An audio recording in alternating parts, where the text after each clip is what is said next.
The fighting's getting nearer to the rebel stronghold of Donetsk, and so is the human misery. On the way to the crash site of the Malaysian airliner, we witnessed more desperate civilians fleeing the war.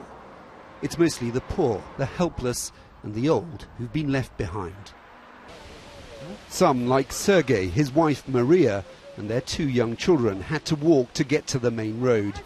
A few bags now, their worldly belongings. I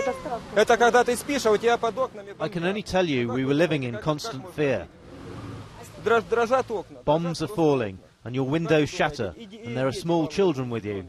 How can you live like this?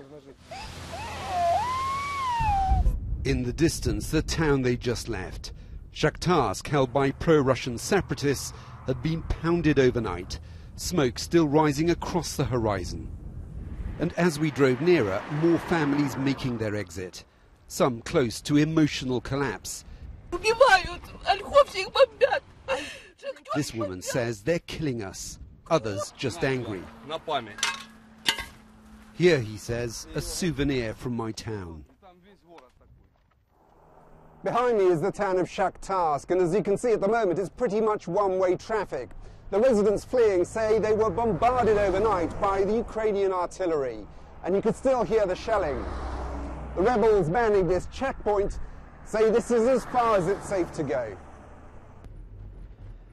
We entered this ghost town from another direction. The rebels still hold it, but appear increasingly nervous. Then they told us to stop filming. There was, though, one small glimmer of hope. For the first time in nearly a week, a small team of international monitors finally got to the crash site of MH17. They posted this picture as they held a moment's silence. It's exactly 2 weeks since nearly 300 people lost their lives, and all the bodies have still not been recovered. And all around, the fierce fighting continues. People struggling to live their lives, while nearby there are still bullets flying. Ukrainian forces appear determined to retake the territory controlled by the rebels, but no sign yet they can unite a nation. Jonathan Beale, BBC News, Shakhtarsk.